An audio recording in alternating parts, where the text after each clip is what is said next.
You were sort of blissfully unaware of this until earlier this year. Someone says, you've got this. Yeah, they did. Two things happened, really. There's a friend of mine who's an artist who was diagnosed with it.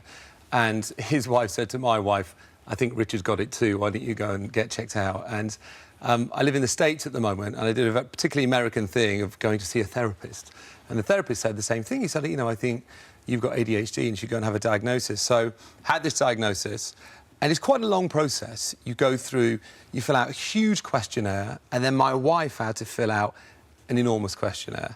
And then I had a brain scan, and then you have to play computer games where they're checking your cognitive function. And then at the end of the process, they talked me through what I had. And one of the most interesting things about it was on the brain scan, you can actually see a physical manifestation of ADHD. And would that be for everyone with ADHD, or are there different types? Well, there are different types. According to the Daniel Eamonn clinic in of course, California's got a specialist ADHD clinic.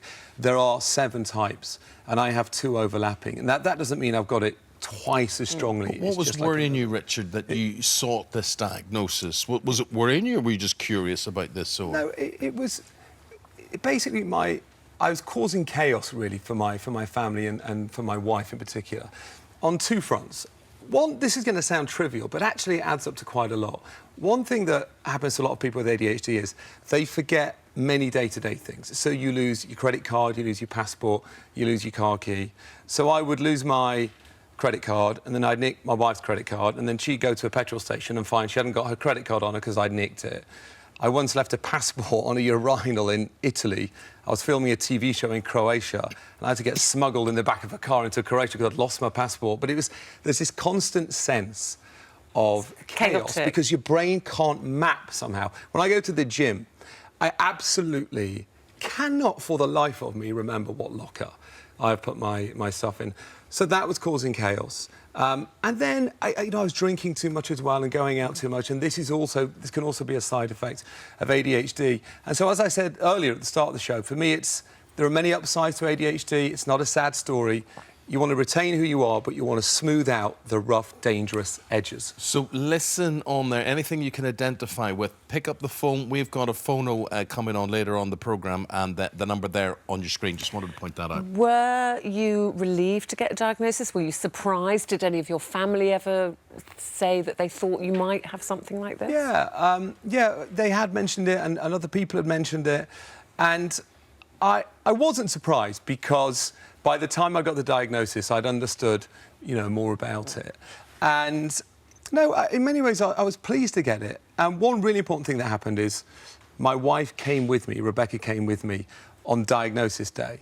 And the psychiatrist, there she is, there's Rebecca, my children, Arthur and Ivy, with me. Forgot to put sun cream on. Very British. And the psychiatrist really got the measure of Rebecca during that meeting. Rebecca is very calm, very measured and very rational. And he said he looked at the brain scan, looked at the answers on the questionnaire, and he said, in many ways, you're lucky to have made it to 42. He said, people like you are dangerous. You are impulsive. People like you have a much higher incidence of car crashes and head injuries and substance abuse and alcohol abuse. And he gestured to Rebecca and he said, this woman is saving your life. Well, let me tell you this. One of the things I admire about you is talking about car crash, right?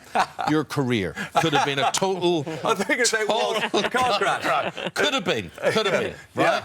And just to point out, the only presenter in the 60-year history of Blue Peter ever to get the sack. Still got that title, Eamonn. Right, good man, mine. still holding on to that. But, my friend, you could have got a reputation connected to that incident as opposed to ADHD. You know what I mean? Yeah. So people say, oh, Bacon, he's crazy, he's trouble, he's bad news, he's whatever.